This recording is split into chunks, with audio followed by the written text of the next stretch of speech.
Hello and welcome to Overheim, Overwatch analysis show, bringing to you analysis of European contenders. And I'm here with you today. My name is Solheim. I'm the head coach of Young and Beautiful, and I'm going to be looking at a match between Team Giganti and Morningstars in European contenders. Mainly looking at the compositions being played. It's a matchup we saw a lot in the opening week. It is what's called a GOATs or a 3-3 against a GOATs or a 3-3. They're both using Zenyatta as their support, which is a tendency that we see in mirror matches where they swap out the Moira for a Sen.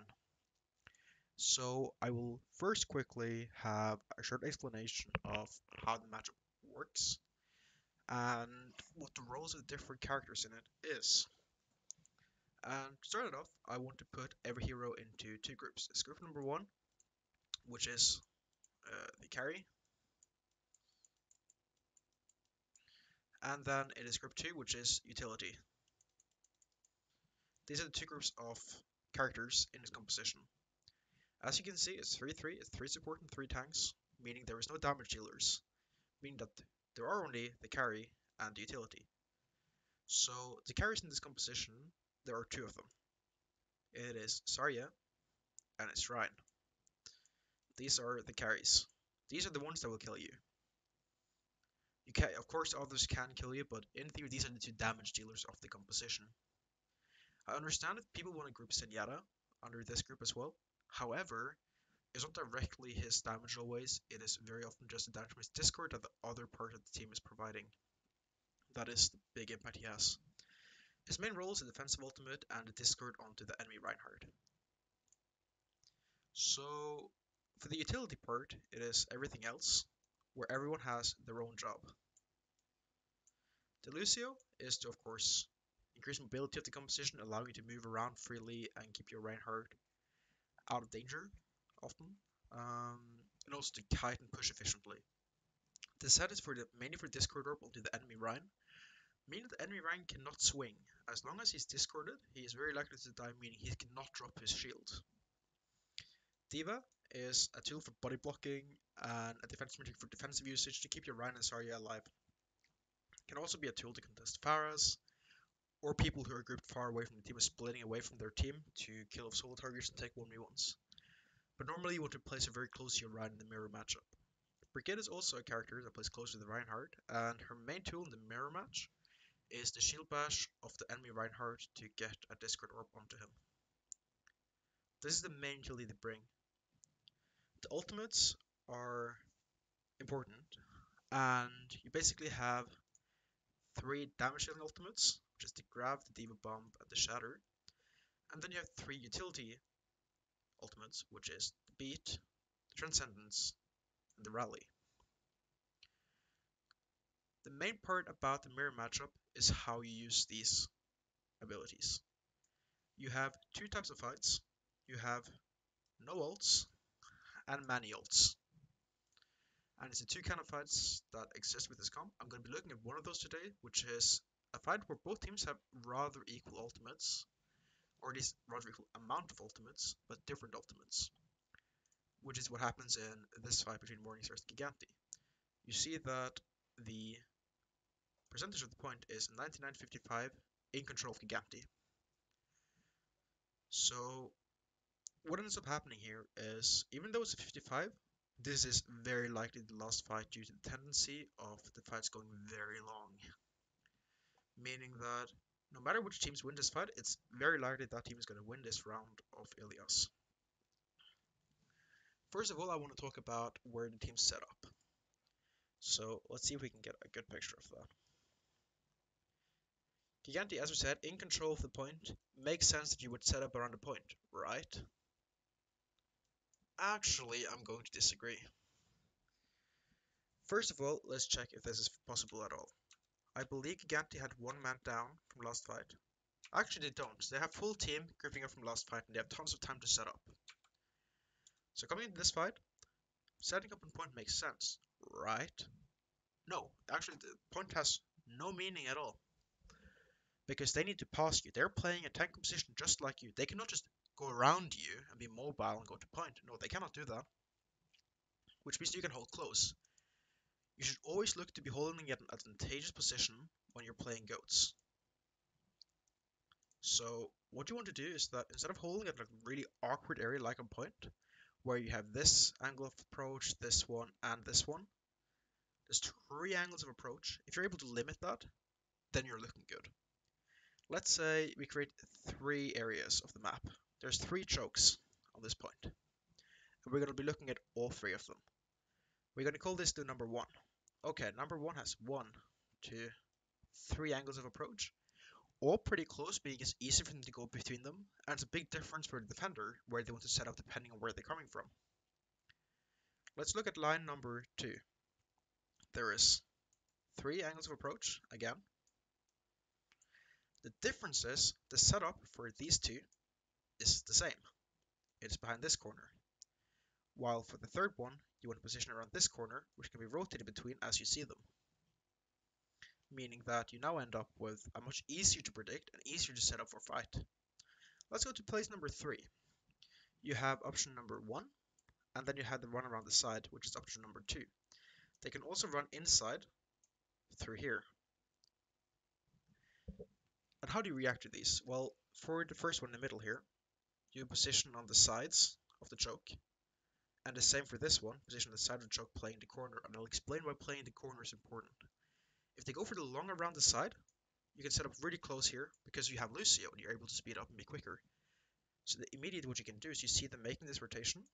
They could be a bait, it could be the actual thing, they could just be going back to counter bait you. But you can make the safe assumption of falling back to line number two, which is second line of defense. They out-rotated you on the first one, which is line number three, and you're backing off to holding line number two. And then let's say, oh, they actually went main after all, and they're rotating here so quickly that you cannot react. Okay, we can now fall back to line number three. You're giving yourself three chances to set up. While we're saying right now is probably the worst of the three options. You don't have a corner to play around. Again, I'll come to that in a bit. And you're also giving them the easiest choice of approach, that they have the advantage of being able to choose. And because they're so close, they can also split heroes about where they go. Normally you don't want to split in this comp, but it's a possibility you can always do. So setup here from Giganti I think is fairly weak. I think you can make it better by positioning closing, holding closer. And I'm not going to explain why holding the corner is really, really important. If you're holding a corner like, let's say this, say it's a wall, you can place your Reinhardt right here.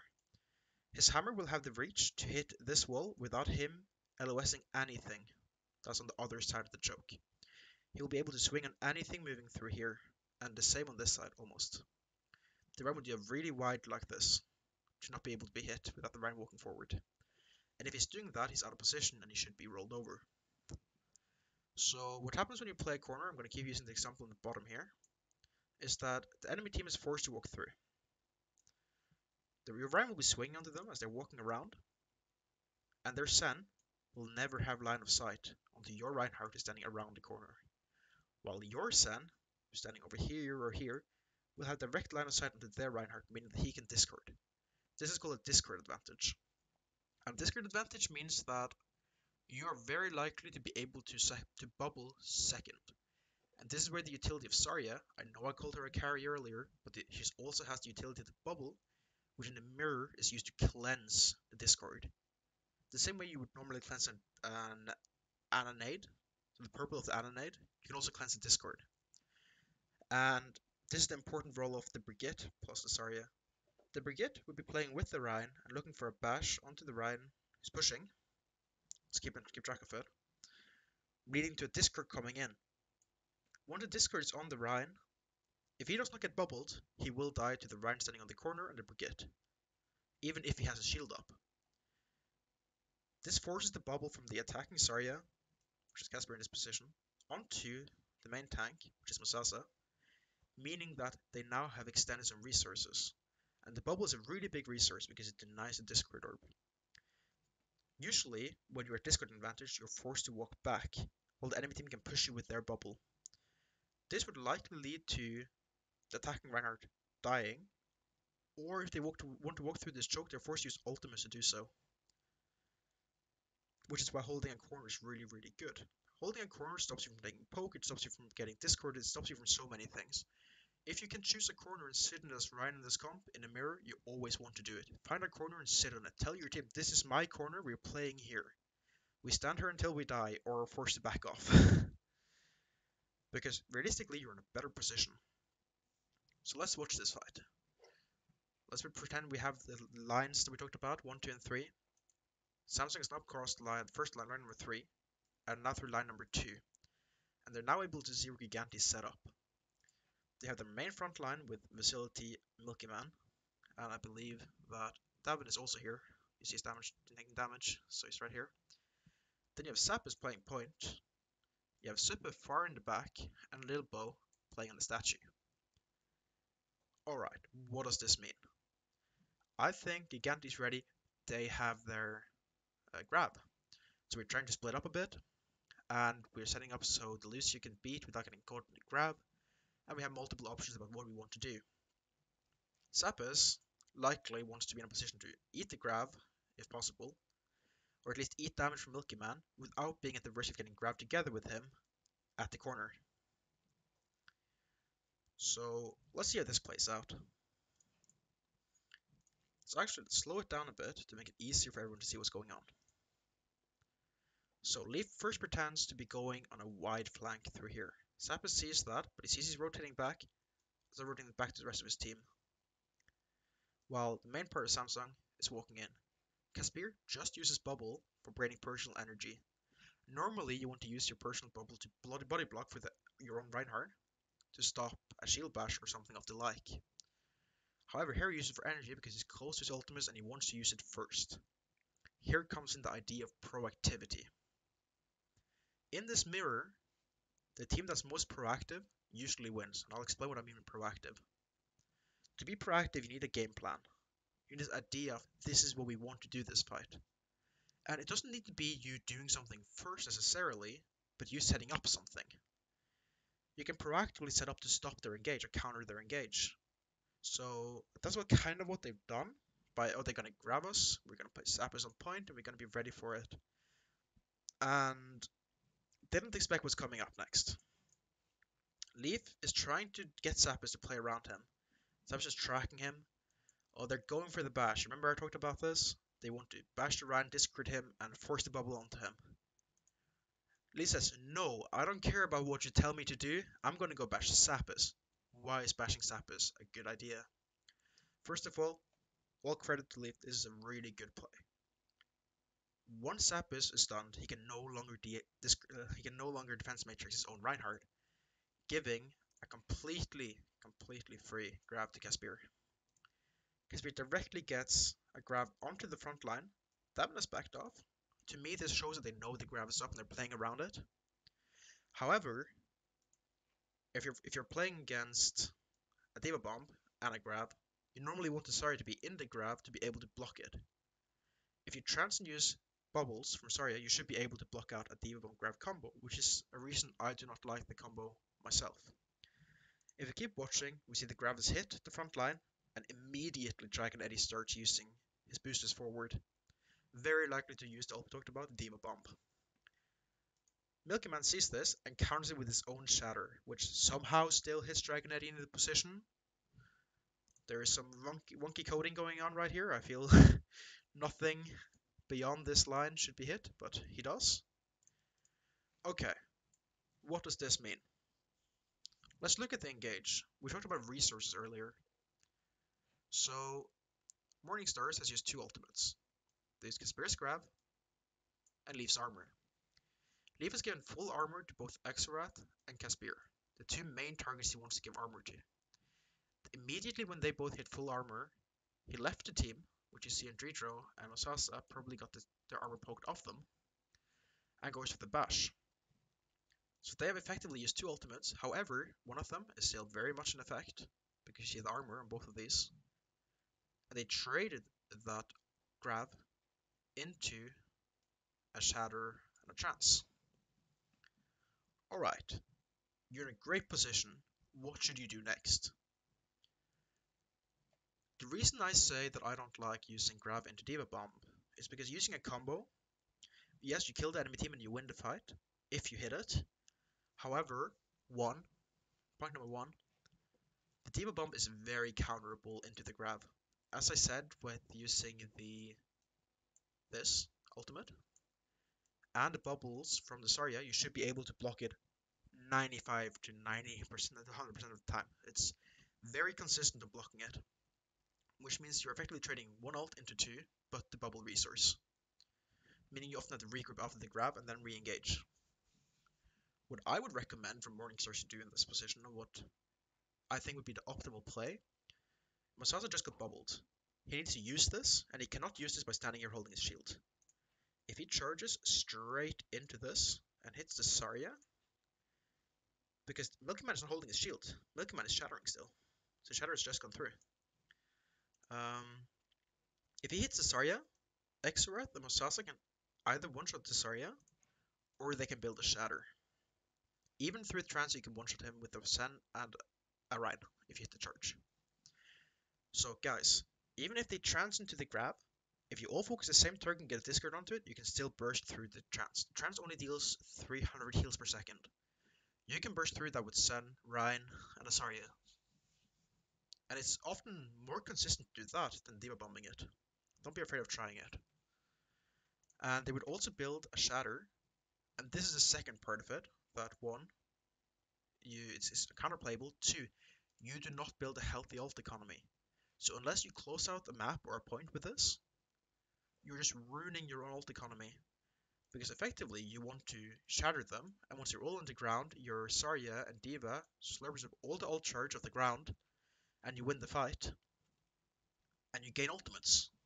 And then the next fight, you grab them, then you farm a shatter of the grab, and if they chance it, they don't die from that, then you shatter them, and then you farm a grab of the shatter, or a Diva bomb, or you Diva bomb and you split them, um, because they're forced to, like, their support is playing far back because his Sen is running this way, and then the Lucio will split because the grab is playing this way, and then the front line, who cannot walk backwards, has to walk forwards, or the Rhine has to block it, and you split them up, and instead of killing people with the Diva Bomb, you create so much space that you just kill them with everything else, and you then end up with an ult advantage.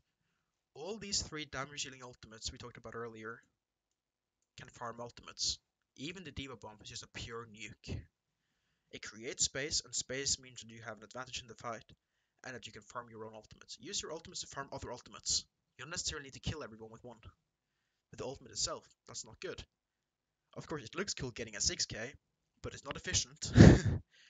Grab Diva Bomb into 6k means you're probably getting it rolled 2 or 3 fights in a row while you're building up a new Grab and Diva Bomb, because you only have a Shatter to build it off.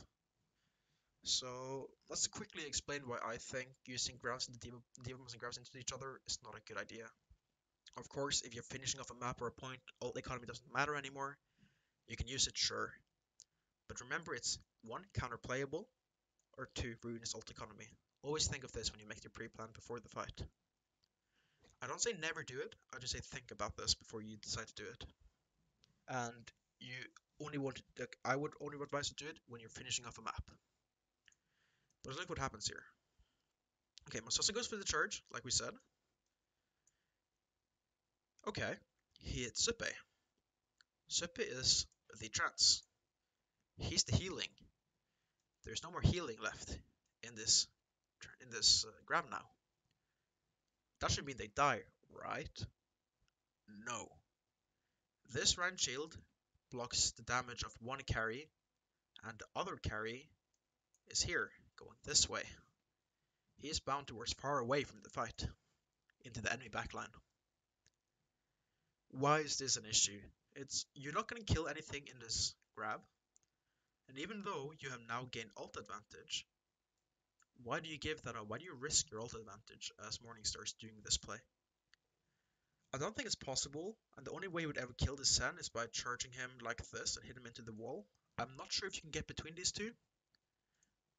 I don't think you can, and the safe play is just charge the Zarya or the Rhine, try to one-shot them. If it works, you get a kill. If it doesn't, you get a Shatter. Again, it's last fight. You don't need to do risky stuff, because it's not like you have no time. It's not like you need to contest point right now. So I would advise going against going against this play.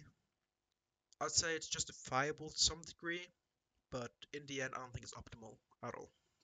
You're also leaving your Rhine in a very bad position.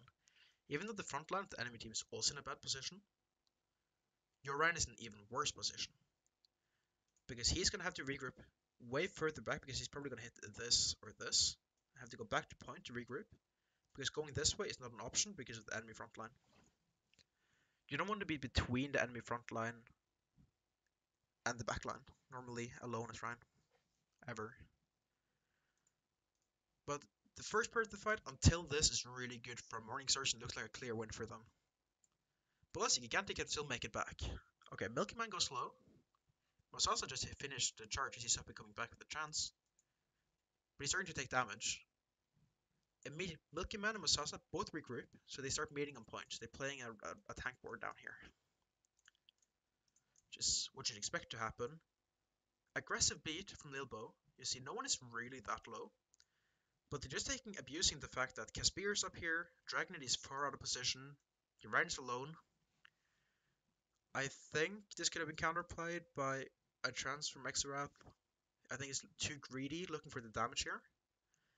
The instant the beat goes out, I think you're forced to counter with your own defensive ult because you know they don't have a chance and you have a beat coming up.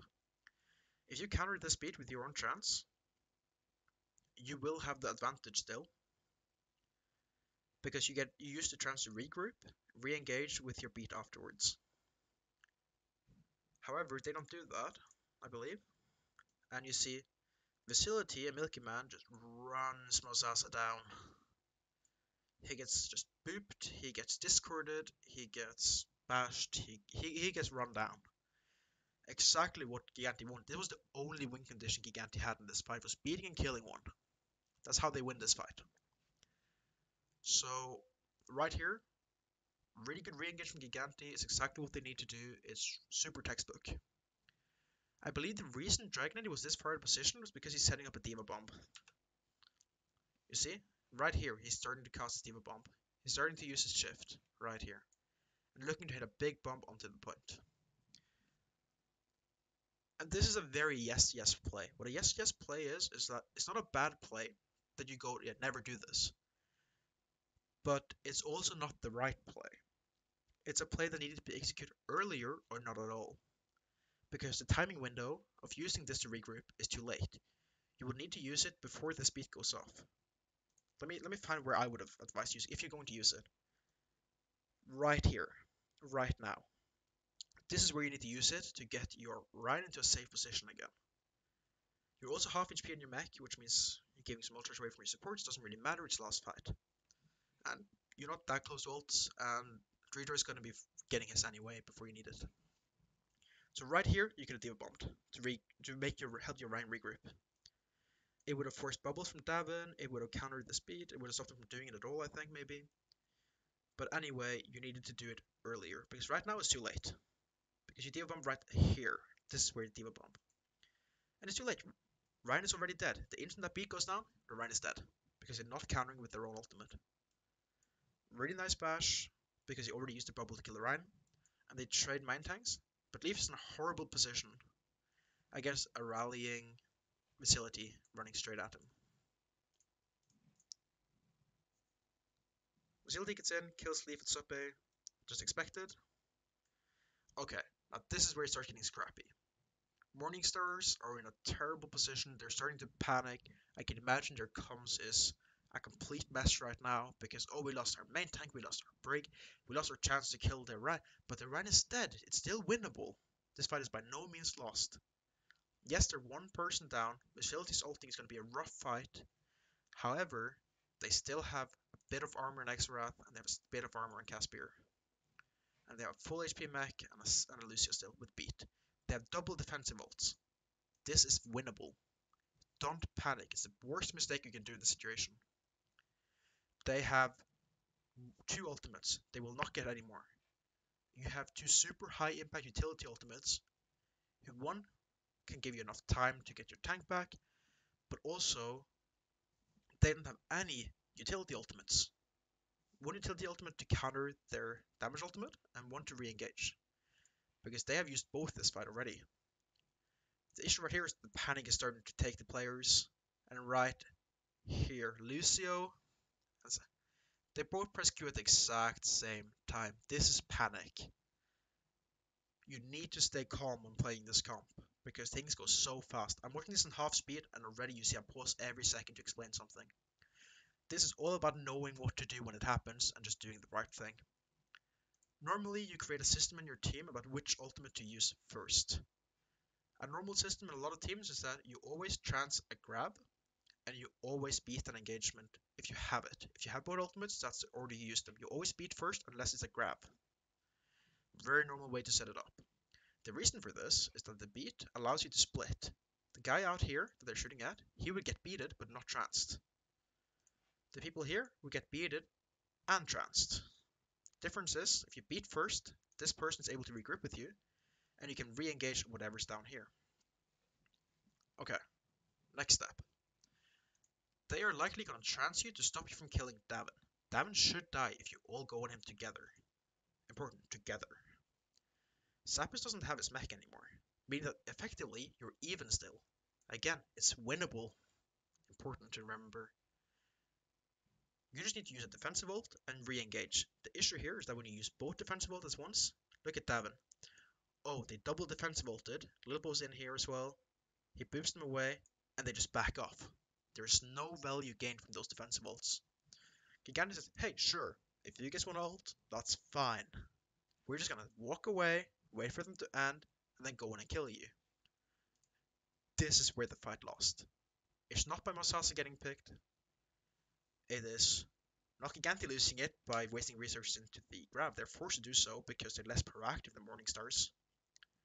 This is where the fight is lost. The fight is even at this point. It's 2 for 2. The mech is down and the Rhine is down. The Rhine is down and the Brig is down for Morningstars. The issue is double support ult, allowing the Kai using facility to speed away with Lilbo and Devon. They do trade Sappers for it, which in the end is fine. They get grabbed, and that's game. Everything, there was a bunch of mistakes from both teams. But in the end, the double support ult, because of the panic of losing your front line, it was costed for Morningstars in this map. So just remember, create a system. You have both support ults. Which one do you use first? I know it can be scary to rely a Sen on Lucio beating early enough, but you need a system. Beating late once, but in time 9 times, so you hit it 9 out of 10 times, is better than wasting support ult every time. Trust your teammate to make the right decision, and then, yeah, this is a funny one. I'm not sure what happens to facility here. That is some coding, some weird coding stuff going on. But yeah, stay calm, make a system in your team on defensive ults in this comp. When do we beat first? When do we trans first? I would recommend always trans to grab if you can. If they aren't grabbing and you have both ultimates, always use beat first. Yes, you farm trances quicker, but using beat first is generally more worth it because trans is better when you clump together more, which happens later in the fight. During an engagement, you often want to split to set things up. So beat first and then trans, unless it's a grab that you trans first. Basic rule, I think it's good to follow. So yeah, well played by both teams. If you have any questions, feel free to put them in the comments. If you liked the video, remember to like, and if you want more, you can always subscribe. That's it for this time, and I'll see you guys again, hopefully later this week. Bye.